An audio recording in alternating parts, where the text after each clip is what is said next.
Hi, my name is Anna, and I'm here to tell you about my experiences working with a group called the International Women's Peace Service, which is based in the West Bank, and basically we do two things.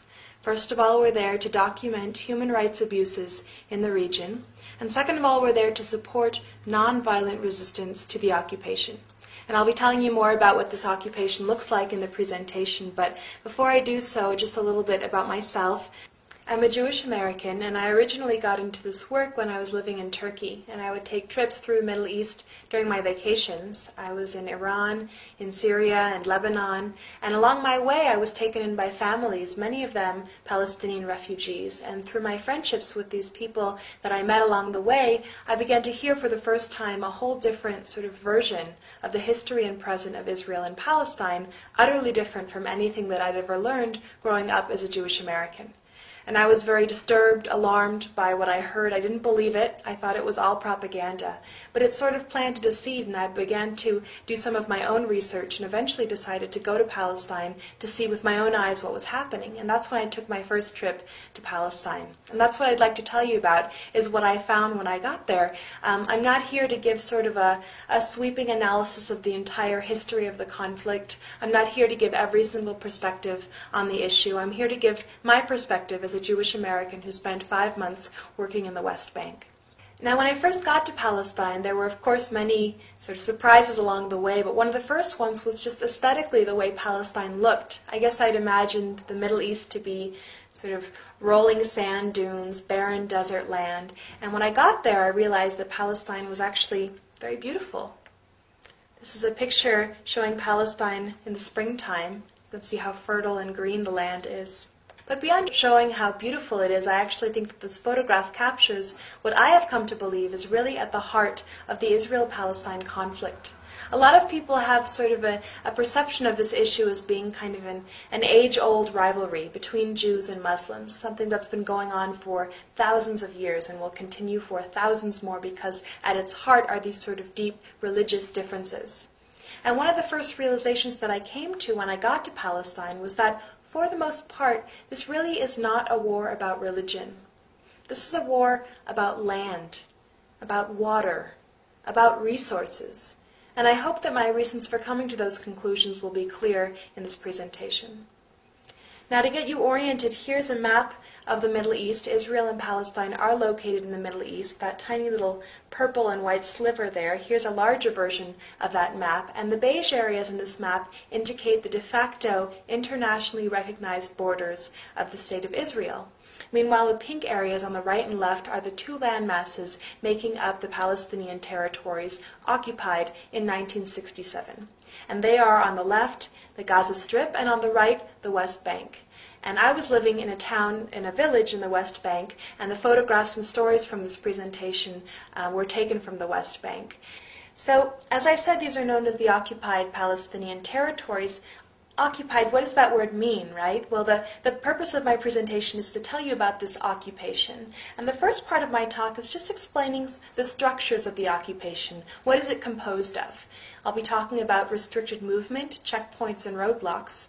I'll be talking about settlements and outposts. I'll be talking about the wall. And I'll be talking about imprisonment. And once we have sort of a general understanding about what the system itself looks like, I'll be talking about how are people reacting? How are people resisting? And the next part of my talk then will be about resistance. I'll be talking about everyday nonviolent resistance. I'll be talking in particular about demonstrations. And I have a section as well on Israeli activism. So to get started with restricted movement. In the Palestinian territories, there are both Palestinians and Israelis living there, but they use different roads. There are Palestinian roads, there are Israeli roads. Palestinian roads tend to be older, often even unusable like the one you see in this photograph. Israeli roads tend to be more modern, constructed by the Israeli government for Israeli citizens living in these territories, and they might be sort of 4-lane highways like the one you see in this photograph. Palestinians are not allowed to use the Israeli roads unless they're able to obtain a kind of permit, in which case they might be able to use, say, a certain section of a certain road, but in all other cases the roads are segregated. Palestinians and Israelis use different colored license plates. Palestinian cars have green or white colored plates. Meanwhile, Israeli cars have yellow colored plates. And this is so it's easy to see from afar whether a vehicle is carrying Palestinians or Israelis. And it also makes it easier for the soldiers who are manning the area to monitor who is using which road. So for example, here you can see an army jeep pulling over all green or white plated vehicles to the side of a road. Meanwhile, all yellow plated vehicles are allowed to pass by unhindered on the left. And this is called a checkpoint. And checkpoints are a major institution in the occupation. They are essentially barriers manned by soldiers or border police that are used to control Palestinian pedestrian or vehicular movement. And the idea behind a checkpoint is more or less what you might experience like at a border crossing, where you go, you stand in line, you show your ID, you answer a couple of questions, maybe open up your bag. One of the main differences with checkpoints in the Palestinian territories, as you can see from this map of the permanent checkpoints installed in the West Bank, those little blue things, is that the vast majority of these checkpoints are not located around the border of the West Bank, but actually the vast majority of them are located internally within the Palestinian territories, namely most of them between Palestinian towns and villages. And what this means for a Palestinian person who's living, let's say, just south of Hebron in the south of the West Bank, who wants to travel, 30 miles north to the city of Bethlehem, which is a little bit more towards Jerusalem. So 30 miles, that should take a person under normal circumstances like 30, 40 minutes, maybe an hour tops. Well, it's very likely to take that Palestinian person anywhere from 2 hours to 4 hours to 8 hours to maybe even an entire day to travel just those 30 miles because of the number of times that he or she would be stopped along the way at these checkpoints. And well, this is obviously very frustrating. People are spending hour after hour, day after day at these checkpoints to get from any one place to another. But beyond just being sort of a frustration, these checkpoints are extremely disabling to Palestinian daily life, to all aspects of Palestinian daily life. For example, these checkpoints make it very difficult for a Palestinian person to hold a steady job. It's never clear if it's going to take you 10 minutes or 3 hours to commute from your little village to the nearest city. Similarly, attending classes on a regular basis is pretty much impossible. Unless you happen to have a university in your little village, higher education is basically out of the question. So beyond just being sort of an annoyance or a burden, these checkpoints are preventing Palestinians from earning a living and from getting an education. Beyond that, getting to a marriage, a funeral, graduation, going to visit your family, all aspects of daily life are affected. And imagine if you, every time you wanted to go to work or to school or to church or wherever else you were going, that you had to go through a series of checkpoints that held you up for 2-3 hours. How would that affect your life? And maybe that gives you sort of a glimpse of how disabling these checkpoints have become to Palestinians just sort of on a daily basis. This is the checkpoint outside of the city of Nablus. It's called Huwara. And we were there doing checkpoint watch, where we basically document what's happening at these checkpoints. And on this day, the rule was the following. Women were allowed through the checkpoint, older men were allowed through the checkpoint, and young boys were also allowed through the checkpoint. But any men between the ages of 15 and 40 weren't. Period. It didn't matter where you were coming from. It didn't matter where you were going. It didn't matter who you were. It didn't matter if it was an emergency. If you were Palestinian male, 15 to 40 years of age, you couldn't get home or to work or to school or to the hospital or wherever you were going. And so they gathered here, literally hundreds of Palestinian men in this ditch next to the checkpoint, in hopes that the rule would change at some point. And at one point I saw 2 of them go off to the side with trash bags, frantically trying to fill them up. And I asked them, "Why are you suddenly picking up trash?" And they told me that the soldiers had actually given them the trash bags and told them that if they were able to fill up their trash bags with trash, then that they would be allowed through the checkpoint. Health violations are another major issue at these checkpoints and in the occupation in general. Here you can see a Palestinian green and white plated ambulance that's pulling over to the side of a road to allow a yellow plated Israeli vehicle privilege, priority on that road. And these ambulances will sometimes wait for hours before reaching the checkpoints themselves. And when they get there, they're oftentimes not sort of rushed through quickly, but actually held at gunpoint, as you can see in this photograph, while another soldier will go around the back to sort of screen through the back of the ambulance. And the reasoning given for holding up ambulances oftentimes even longer than average civilian vehicles is that apparently in the past these ambulances have been used to transport weapons or people wanted by the Israeli government. And well, I've done a little research on the subject and discovered that actually there is one documented case of a Palestinian ambulance being abused for these purposes. But even if they were being used for these purposes, even if that was the case, remember that this Palestinian ambulance is traveling from a Palestinian village to a Palestinian city. It's not traveling from the West Bank into Israel, and that is where these checkpoints are located, between Palestinian built-up areas, such that in what way is holding up this ambulance endangering the lives of the people in back of it? In what way is this contributing to the safety or the security of the Israeli population, let alone the entire Palestinian population? This is the checkpoint outside of the village of Deir Balut where I spent some time, and this checkpoint is open from 7 in the morning until 7 at night. What that means is that if you have any kind of an emergency between the hours of 7 p.m. and 7 a.m., well, you're kind of out of luck. And in fact, what happened was that a woman from the village who was 7 months pregnant with twins began to have contractions at 1 o'clock in the morning.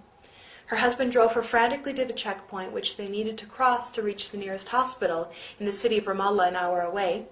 They got to the checkpoint, and the soldiers who sleep above it came down to meet them and were very polite. And they said, look, the rule is very clear. Palestinians are not allowed through until 7 in the morning. Please come back at 7. Well, the woman obviously couldn't wait 6 hours to have her babies, and so they argued a bit more. And the soldiers, again, they were very polite and even apologetic, and they just kept saying the same thing over and over again. They said, look, we didn't make the rules. We don't even agree with them. We're just following orders. We're just following orders. This is something I hear from soldiers almost daily. We're just following orders, and that's exactly what the soldiers were doing. At that point, the husband decided to call an ambulance to come from Ramallah city, an hour away, to the checkpoint, so that all it would take would be for his wife to walk by foot from her own vehicle across the checkpoint to the ambulance. Ambulance arrives an hour later, and the soldiers come down shaking their heads, and they say, look, it doesn't matter if you're going by foot or by car, you're still Palestinian, it's still the middle of the night, you still can't cross. At that point, they're sort of tearing their hair out, and the husband decides to call all of his friends, and he, like many Palestinians, had actually worked in Israel, speaks Hebrew, and was able to contact an Israeli friend that had a connection to the army that was high enough such that they were able to get this woman permission to cross the checkpoint and to get to the hospital. The soldiers allowed her through. They wouldn't allow her husband to go with her. She got to the ambulance and immediately began to give birth to the twins. And the twins were born, both of them alive and basically healthy, except, of course, that they were 2 months premature. And because they were premature, they were in desperate need of hospital attention. And because they were an hour away on a bumpy road in the middle of the night, having waited almost 2 hours at the checkpoint, they weren't able to reach the hospital in time. And because of this, both of this woman's babies died. And I tell this story not because it's heartbreaking and not because I'm trying to demonize these soldiers. Look, I believe in the Nuremberg principles, that people are responsible for their actions even if they are following orders. That said, what I think is the greatest crime of all is not so much the acts of the individual soldiers who might be nicer or meaner, but the system itself. The fact that things are structured this way such that there are even soldiers there to begin with who control whether or not a person can go to the hospital. That to me is the greatest crime. Like I said, this is the checkpoint outside of the village of Deir Balut. The village itself is sort of over to the left of the photograph, and there is a direct road from the village to the checkpoint, but villagers aren't allowed to use it. And that's because there's something called roadblocks on it. And roadblocks are, like you see here, often concrete cubes placed on Palestinian roads to prevent Palestinians from being able to use their vehicles on their roads. So what these roadblocks mean, for example, for the village of Deir Balut, is that instead of taking a half-mile paved road from their village to the checkpoint every morning on their way to work or to school, they have to take a 3-mile unpaved detour all the way around through the countryside to reach the exact same spot. What does this mean for them? More time, more stress, more wear and tear on their vehicles, more money for gas. And again, this question of security, right? These institutions, the checkpoints, the roadblocks, are supposed to be there for the security and safety of the Israeli population, to prevent terrorism. In what way are these roadblocks securing anybody? Forcing Palestinians to take this long detour. How much is this about security, and how much is this about control? Some roadblocks are made with dirt, and you can see these villagers on the right here are coming home from work. They live on the other side of the roadblocks, so what they have to do every morning is that they drive their cars to the roadblocks, park them, walk around by foot, and take a taxi the rest of the way to work or to school, and repeat the process coming home. So these roadblocks prevent something as basic as Palestinians taking their vehicles from their house to their work or to school. And finally, these roadblocks are extremely disabling to the Palestinian economy. As you can imagine, transporting goods from one end of the land to the other is not a trivial process given all of these checkpoints and roadblocks. So basically, a truck that's carrying Palestinian goods, when it reaches a roadblock, has to sort of turn around and back up against the roadblocks, get another vehicle to come from the other end and turn around and back up from that end. And somebody has to actually manually transport these goods from one end of the roadblock to the other, as you see in these photographs. And, well, the products are not always office equipment. They could be produce, perishables, things that go bad by the time they reach their destination. And they could be desperately needed medical supplies. Beyond just taking a long time, this whole process renders a lot of these Palestinian products much more expensive than they otherwise would be because of the extra manpower and vehicular power that's required to transport them. What happens then is that a lot of these Palestinian products end up being even more expensive than their Israeli counterparts, which are very easy to transport on the Israeli-only roads. What happens then, of course, is that the Palestinian market is then flooded with Israeli products, which Palestinians, many of them struggling to make ends meet, end up purchasing instead of supporting their own economy, supporting the very country that is occupying them. Settlements are the next part of my talk. Settlements in the territories are essentially communities of Jewish Israelis who are living on Palestinian land. And they may be sort of villages, towns, cities. Here's a rather large one near Bethlehem in Jerusalem. And again, all of this land here is Palestinian land. It belongs to the Palestinians. It's internationally recognized as Palestinian land. And yet there's this city that's been built on top of it that is exclusively for Jewish Israelis. Well, what does this mean? Who gets to live in that city? Well, I could live in that city, right? Because I'm Jewish. I would just have to fill out an application. I could move there next week if I wanted to.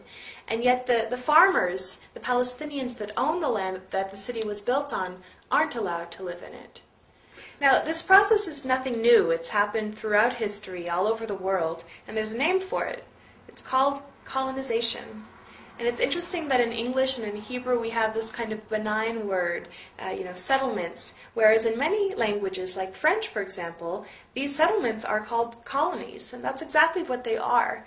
And they are illegal, according to international law, which prohibits an occupying power from transferring citizens from its own territory to the occupied territory, which is exactly what Israel's doing.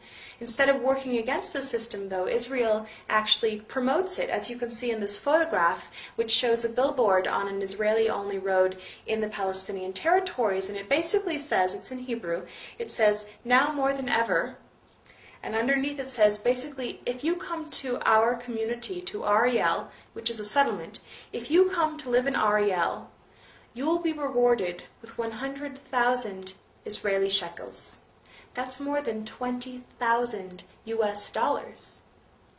In other words, the Israeli government is actually paying its own citizens to move from Israel proper to the occupied territories to become part of the illegal occupying population. And what's particularly interesting to me about this billboard is who is it targeting? Who are going to be the Israelis who uproot their families to go live on this foreign land because it's cheaper to do so? Is it going to be well-off, wealthy, established Israeli families? No, they want to live in Tel Aviv. The families who end up taking advantage of these offers are going to be low-income Israelis, poor Israelis, recent immigrants from Africa, from Eastern Europe. And in fact, a lot of these settlements, Ariel included, are populated primarily by immigrants who've moved to the territories, not because they say this land is ours and nobody else's, but because they're looking for a higher standard of living. And these financial offers can be very appealing. People who take advantage of them will get nice housing, oftentimes with mortgages subsidized by the government. There are parks for their kids to play in, strip malls, swimming pools, and a place where water is so precious. A nice offer, right? Again, all of this built illegally on Palestinian land. At this point, there are settlements all over the West Bank. The red dots in this map indicate where you have an illegal Jewish-only colony built on Palestinian land.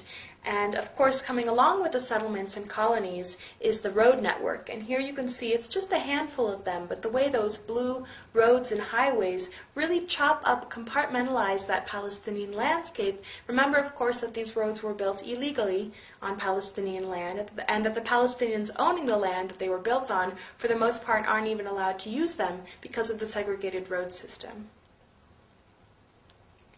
The next part of my talk is on outposts, which are similar to settlements in that they are incidents of Jewish Israelis living illegally on Palestinian land. One of the main differences are the people who choose to live in these outposts. So I talked before about what I call economic settlers, moving to the territories for financial benefits. And they represent about 80% of the settler population, a vast majority that says, according to polls, that they would be willing to leave if they were offered financial compensation. So when Israel says it's impossible to make all of these hundreds of thousands of settlers leave, remember that the vast majority are there simply because the government is paying them to do so.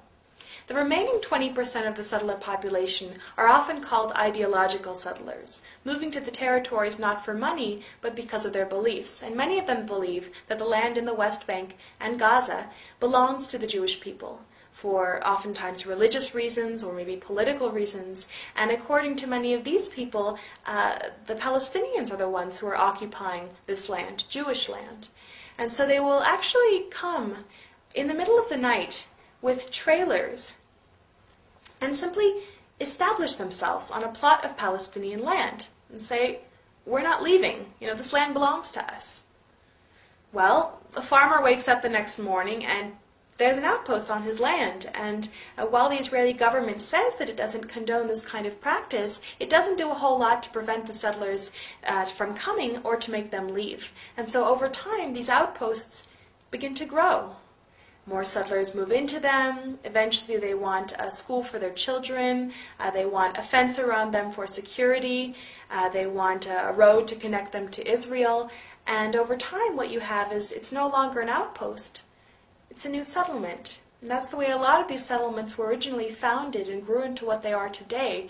And once they become settlements and recognized by the Israeli government as such, they become subsidized by the Israeli government, which means subsidized by the U.S. government, by us.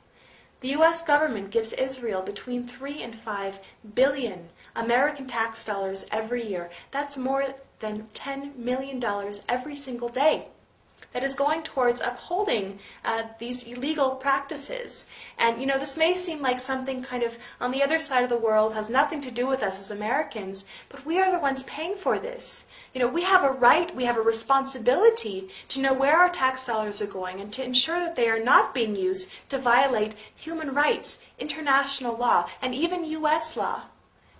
Here's a few pictures of outposts. This one is above the village of Yanun, and oftentimes they're placed on hilltops for sort of strategic reasons. Here's the village of Yanun, a Palestinian village of about 300 people.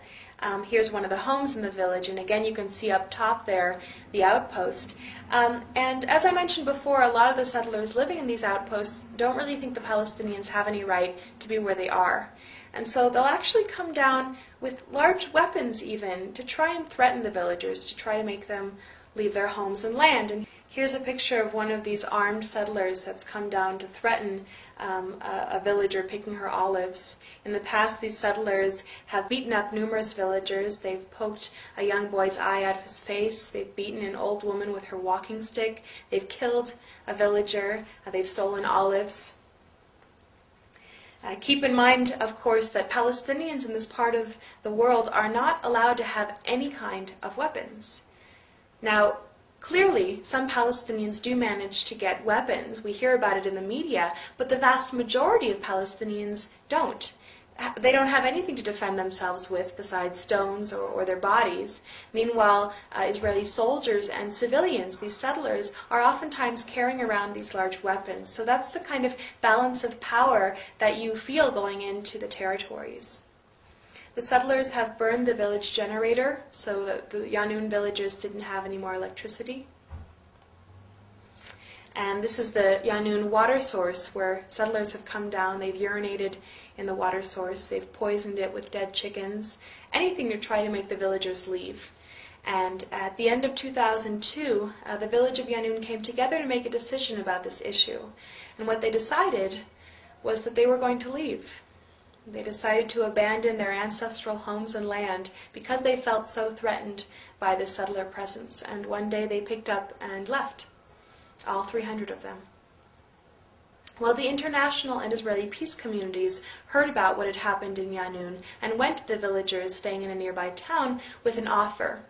And what we said was, if you choose to return to your homes and your land, we will commit to maintaining a constant presence of international and Israeli peace activists to live with you in your community for as long as you want us there. We will bear witness to these crimes. We will document them, try to get them into the media. We will stand beside you in solidarity should those settlers attack.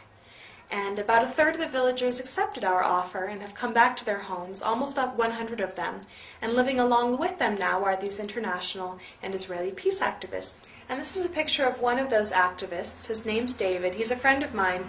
And David was actually the victim of a particularly brutal settler attack in which he was beaten to a pulp in his face, which shows that the settlers will attack not only Palestinians, but internationals and Israelis who are there in solidarity with those farmers. But David continues to do wonderful work in the Palestinian territories. He's recovering, and he is a citizen of Israel, a Jewish Israeli, and one of many Israeli activists that I've had the privilege to work with in Palestine. Now, it's very important for people to distinguish between what it means to be Jewish, someone from the Jewish religion or culture, like myself, what it means to be Israeli, a citizen of the state of Israel, and what it means to be a Zionist, someone who supports the idea of an exclusively Jewish state. These are three separate categories. There is some overlap, but they are not the same thing. It's very important to distinguish. There are Jewish people who are not Israeli, like myself. There are Israelis who are not Jewish. 20% of the Israeli population is Palestinian. There are Jews who are not Zionists. There are Zionists who are not Jewish. The increasingly influential Christian Zionist movement in this country. And it's very dangerous when these ideas become conflated because people start associating them as equal, such that people are afraid of standing up against what Israel's doing because they're afraid that would make them an anti-Semite or a Nazi or something. And it's absurd. It's crazy. Occupation and oppression have nothing to do with Judaism. And to criticize these things is not anti-Semitic. So it's important to keep these things separate in our minds. Here you can see a Jewish Israeli, a rabbi from a group called Rabbis for Human Rights, planting an olive tree alongside a Palestinian farmer. Here you can see an Israeli activist protesting the policies of her government alongside Palestinian colleagues in the resistance. In Israel, all Jewish men and women are required to serve in the military, but there have been thousands of Israelis that have stood up and said, we refuse to take part in this institution, and they're known as the refuseniks. And I have to say that in Israel there's a much higher tolerance for debate and dissent on this issue than you find in the United States. In Israeli newspapers, you'll find much more candid descriptions of the occupation than in U.S. mainstream newspapers, where sometimes it's even taboo to use the word occupation. But in Israel, actually, the majority of the people are opposed to the settlements and opposed to the occupation as it is right now. So a lot of times, people in the United States feel like they have to support the Israeli government in order to support the Jewish people or the Israeli people. And they don't realize that, just like in the United States, there are Americans that don't always support what part of their government may do. There are Israeli citizens that don't support the Israeli government. And actually, a very telling statistic shows that it is 5 times more likely for an Israeli soldier to commit suicide than to be killed in a terrorist attack. And so when people talk about this occupation as helping the Jewish people, they don't realize how many Israelis are actually against it and how important it is for the Jewish people as well as the Palestinian people to end this. Refuseniks often suffer from discrimination within their own communities. I've known refuseniks that have been ostracized by their communities, even disinherited by their families, refuseniks that have gone to jail for what they believe, and refuseniks are ineligible for a number of jobs in Israel. So there's a whole slew of institutions built up to prevent Israelis from speaking out against what their government is doing. And yet they continue. Here is a Palestinian farmer picking olives with an Israeli activist in the olive harvest.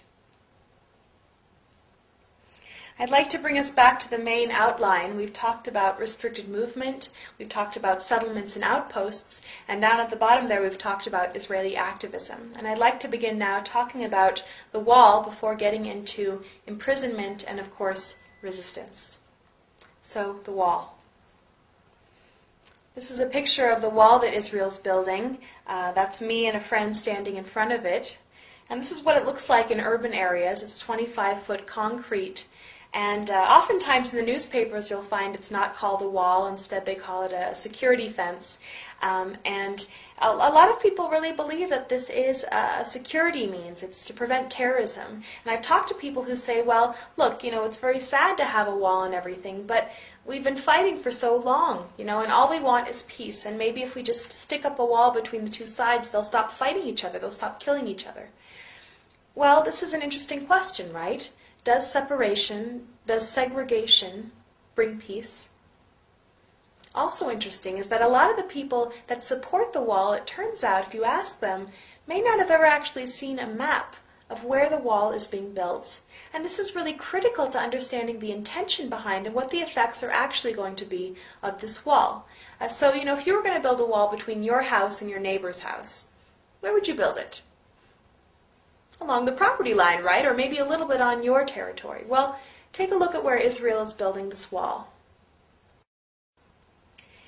In this map, you can see the border around the West Bank, and then you can see those red lines that indicate where Israel is constructing this wall. As you can see, over 80% of it doesn't even touch the green line, that border of the West Bank, but actually snakes in effect annexing all of that land on the western side onto the Israeli side. In particular, take a look at the Jerusalem area, where most of the land is being taken. And remember, of course, that Jerusalem is a holy city not only for Jewish people, but also for Muslims and for Christians. 20% of the Palestinian population is Christian. And they, along with their Muslim counterparts, are being separated from the religious center of their land, as well as the economic center of their land and the geographic center of their land. The entire eastern third of the West Bank was going to be cut off with the wall, and now instead of building a wall, they've decided to line that eastern third with checkpoints so that Palestinians, for the most part, can't even access that part of the West Bank. So what's happened is that it's been chopped up. The West Bank has been chopped up into little sections. And here is a series of 4 maps that really show over time what has happened. And I think that they really tell the story well. The first map represents, with the green, the amount of land that was owned by Palestinians in 1946. And that's 92% of the land, whereas Jews owned 8% of the land. Then in 1947, the UN Resolution 181 offered Jews 54% of the land and Palestinians 46% of the land. By the end of the 1948 war, when Israel was declared a state, the Jewish Zionist forces had actually acquired 78% of the land, leaving the Palestinians with 22% of the land in the West Bank and Gaza. And finally now, in 2006, you can see what that land has come to, a series of smaller sort of enclaves and islands. Here you can see the region that I was living in, and the way that Palestinian territory has been sort of chopped up and compartmentalized by that wall. In particular, at the top left is the city of Qalqilia, a city of more than 50,000 Palestinians that has been completely surrounded by this 25-foot concrete wall, such that its outskirts look something like this now. These are the sniper towers, razor wire, and concrete wall around the Qalqilia city, also known as the Qalqilia ghetto now, or an open-air prison even. And very interesting is that as a person of privilege in this part of the world, as an American, as a Jewish person, as a white person, I was actually able to see this wall from both sides of it. So here are photographs of the Qalqilia wall from the city of Qalqilia, the Palestinian side. Meanwhile, the next photograph I'm going to show you is a picture of this exact same wall from the Israeli highway that passes by on the other side of it. And I think this is very interesting. They've sort of built up on a slant up to the wall where they plant flowers in the springtime, such that it doesn't even look like a wall. And as I said before, many Israelis are much better informed about the situation than American Jews or Americans in general in this country. And yet at some point, I actually think that most Israelis probably don't even know what the wall looks like, where it's being built, what it's doing to Palestinian farmers and families. And this, to me, is almost a kind of censorship, preventing that message from getting across. And of course, censorship is something happening in our country as well. Here's a little anecdote. A friend of mine was flying back from Palestine to the United States, and she had a layover in Germany along the way where she picked up this issue of International Newsweek because it had a particularly sympathetic article about the plight of the Palestinians. You can see at the top there. And then she had another layover in Chicago on her flight home where she found this. Also Newsweek, August 2004, but the U.S. version, with almost the same information, but one major difference. That article about the plight of the Palestinians had been completely removed from the entire magazine and replaced by one about the Olympics. And, well, some people will tell you that's just because Americans don't care about the Middle East, but you know, look at the cover story. Of course Americans care about the Middle East. We read about what's happening in Iraq. We read about what's happened in Lebanon. This is a kind of censorship, and it's happening all over the place. We need to be aware of it. It's very dangerous, of course, because the very people who are paying for what's happening don't know what's happening. And so, you know, you don't have to take my word for it. I tell people, do your own research. You know, I didn't believe it when I first heard it. I did my own research, and that's what I recommend for other people to do.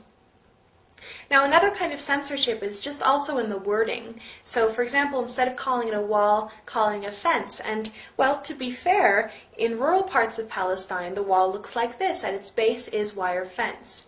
But if you look a little bit closer, you'd find that this fence is not the kind of fence that you'd have like in your backyard kind of fence.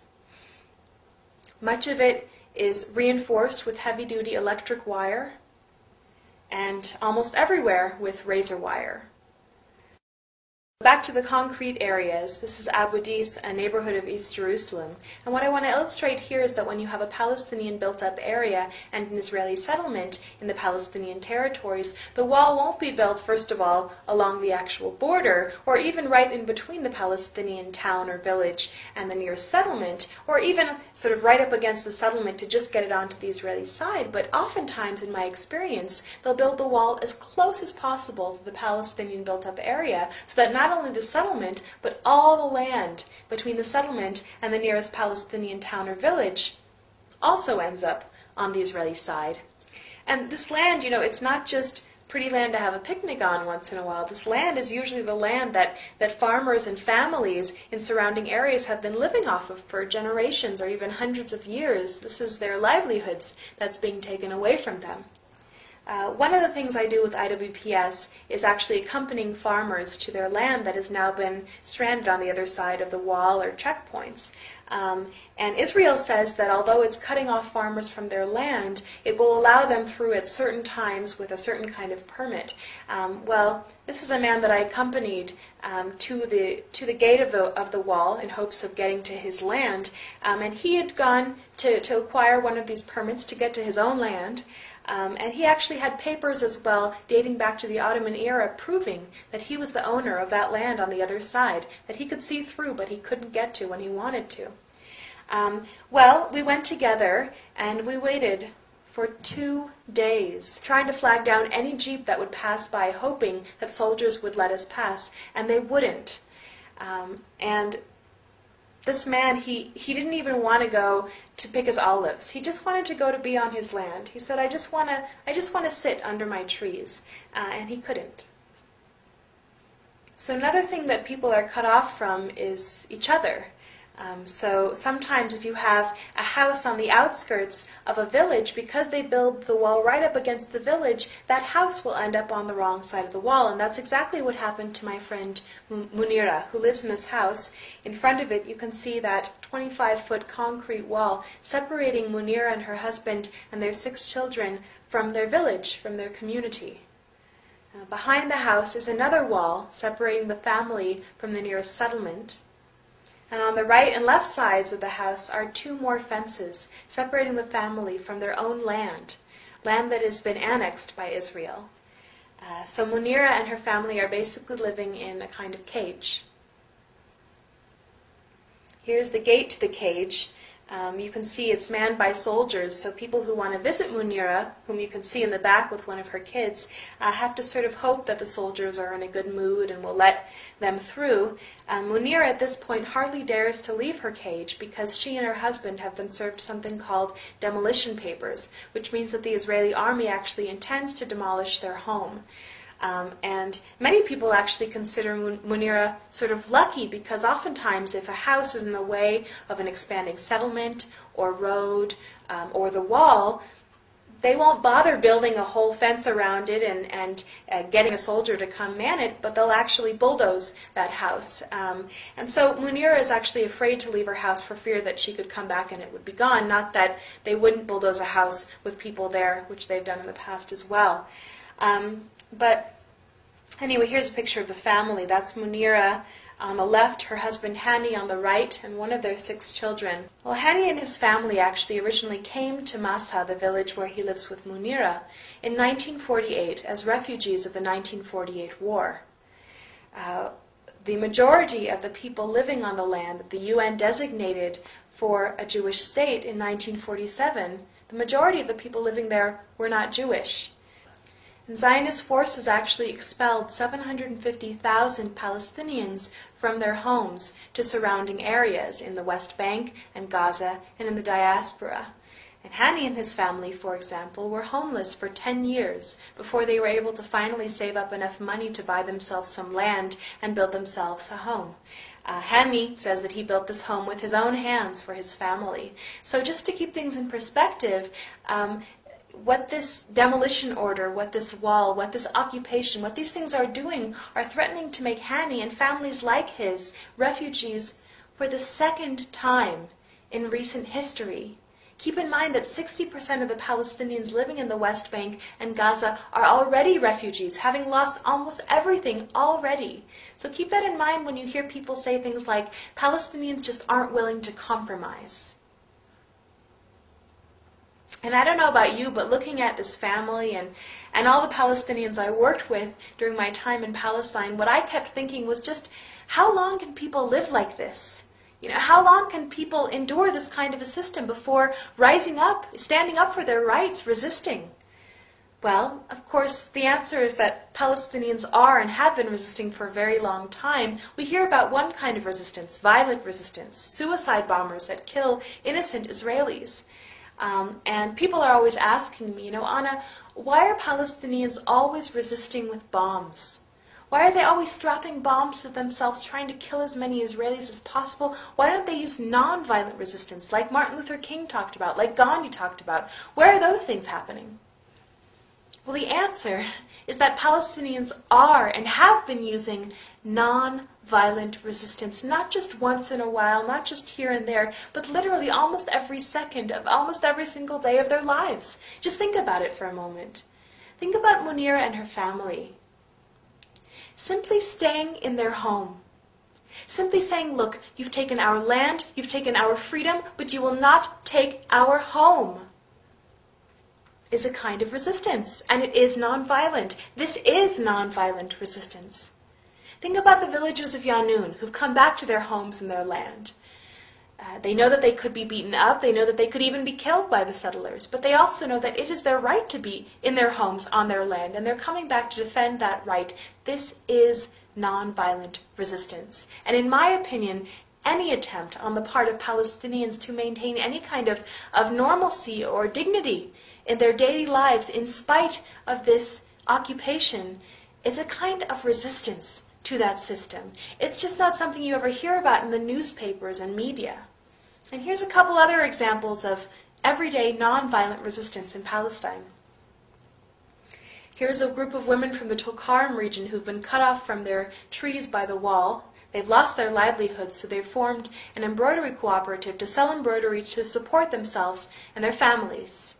Instead of giving up, instead of leaving, this is nonviolent resistance. This is the village of Atawani, where settlers have actually boiled barley seeds in rat poison and spread that poison around the landscape of Atawani to try and dissuade shepherds from bringing their sheep to their land for fear that the sheep will eat the poison and be killed. And I talked to the shepherd, and she knew about the poison, but she also knew that if she doesn't come back to her land, then the settlers would have gotten exactly what they wanted, and over time they would have come and confiscated the land, saying, well, nobody else was using it. So she's coming back to defend her right to be on her land, even if she might lose a sheep or two. This is nonviolent resistance. Painting the wall, nonviolent resistance.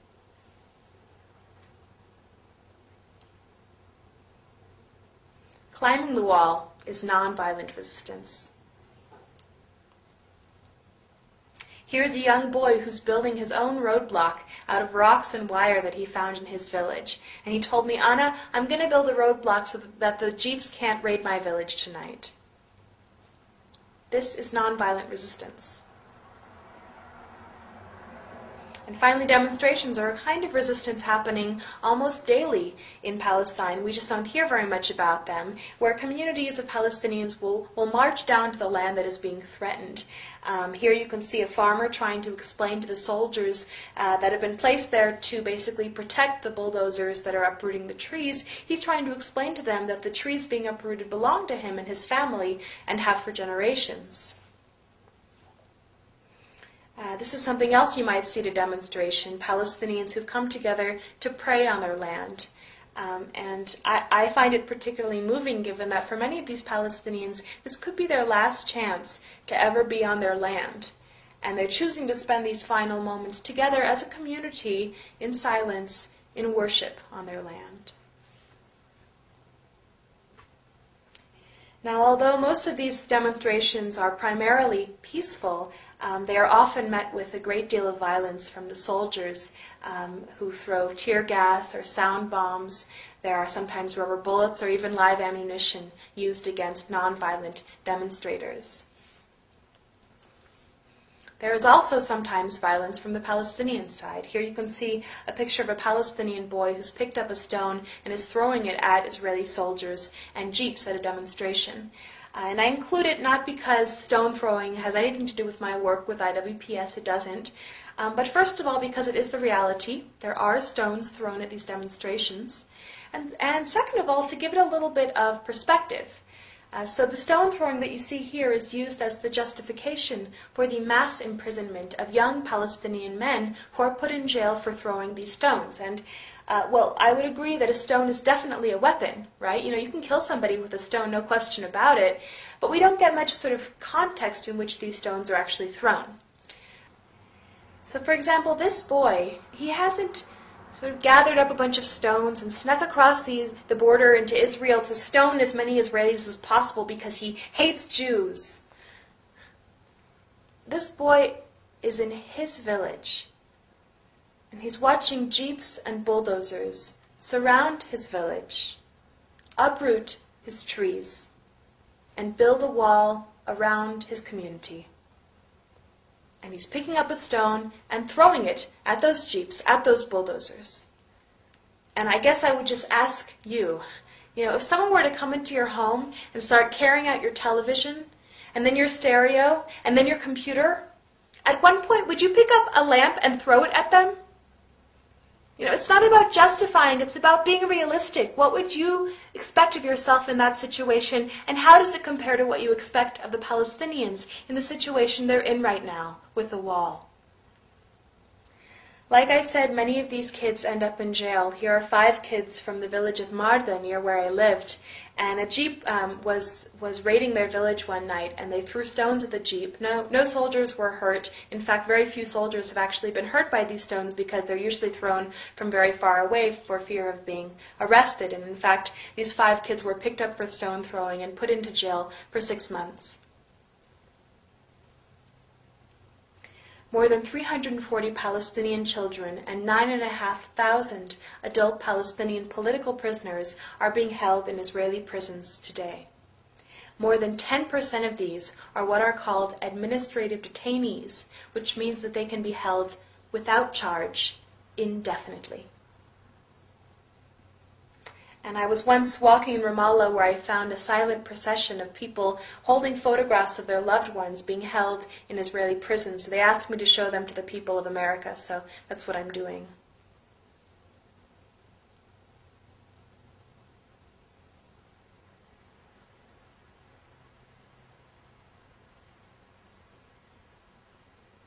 About 40% of the entire adult Palestinian male population in the occupied territories has been detained in Israeli detention.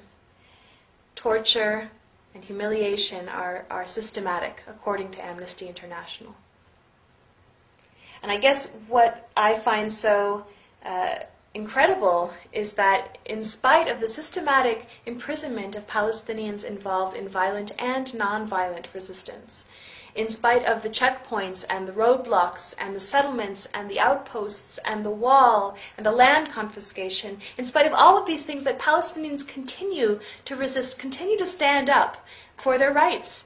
And the finale of my presentation is a slideshow of photographs that I and my colleagues took at demonstrations that I think sort of illustrates what I see as the incredible resilience and strength that remains with the Palestinian people. It is really this resilience and strength that gives me hope for the future, and that's why I'd like to share it with you now.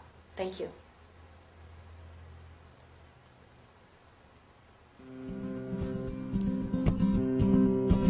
1948, I fled my village. The Stern gang drove my family from the lands. We ran into the desert where I've spent these decades living by my hands. Life in Haifa wasn't easy, but so much better than this hellhole with the soldiers and barbed wire and the closures and the hunger, the humiliation and the checkpoints, the machine gun fire. And each day I wonder, after Haifa, the home that we abandoned when the Zionists had won, is there a family with a child? Does its father love it as I loved my only son before the soldiers shot him down, riddled him with bullets in his back and in his head? Home in Haifa, in my house, does his father know the pain there is in an empty bed?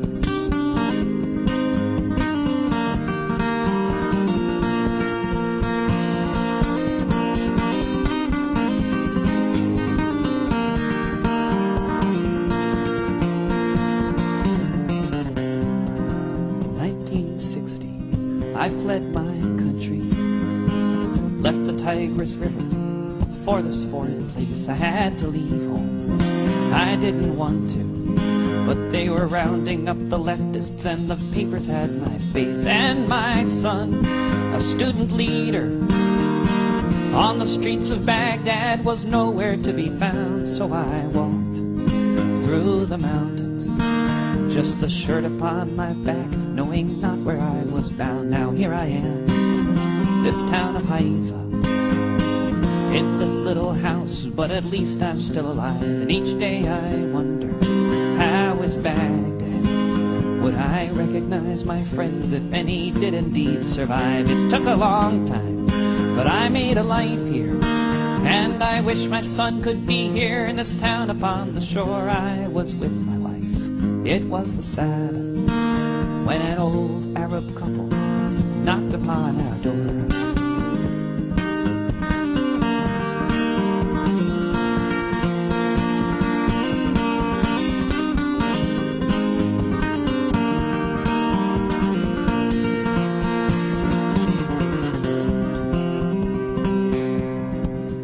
Them in, gave them tea, 'cause that's what you do with strangers. We could see they meant no harm. We told our story, they told theirs, us of our life in Baghdad, them of their family farm, and of this house which they once lived in, where once they raised a family long before their hair turned gray, and of their son and the troopers, and of ours, whom we still cry for every day. So much in common, so much gone bad, so much running and never coming home. You can hear the cards falling down, see the faces of the children forever forced to roam. And here we were in this house, fearing that tomorrow would be just like yesterday. So much resentment, so much at stake, and I really don't remember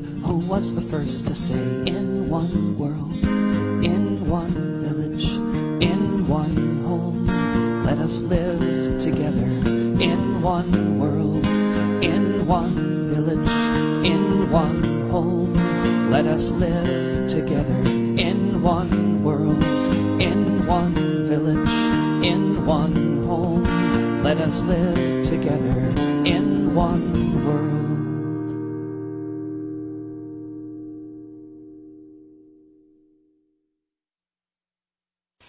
If you found this presentation moving, if it made you angry, I think that's good, I think that's appropriate, but it's not enough. Palestinians don't need more people feeling sorry for them. They need people to take action on this issue, and here are some ideas for taking action. First of all, do your own research. You don't have to take my word for it, but go beyond mainstream media sources. Go to Palestine or support somebody who is.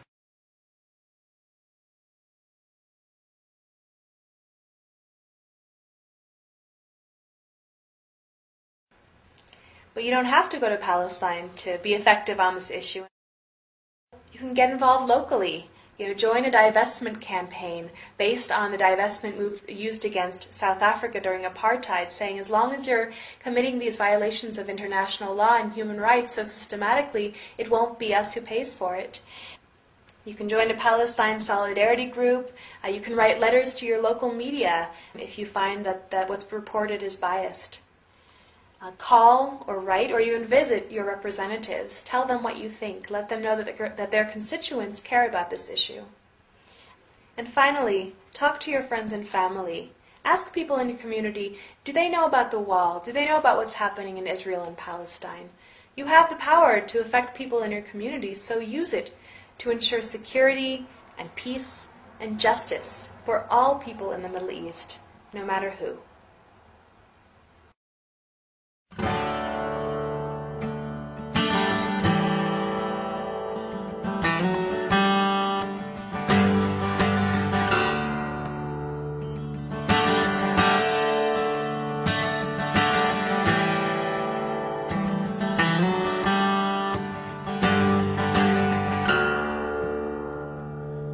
Was another Friday morning, I was among the olive trees. I out looking for birds to catch, my father, his friends, and me.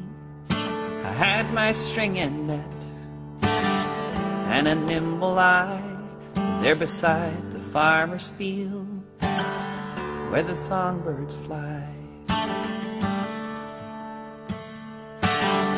When you're catching birds, the world disappears, and 1,000 songs of autumn are all that fills your ears. They sing their songs so brightly at the dawning of the day. They fly back and forth over the fence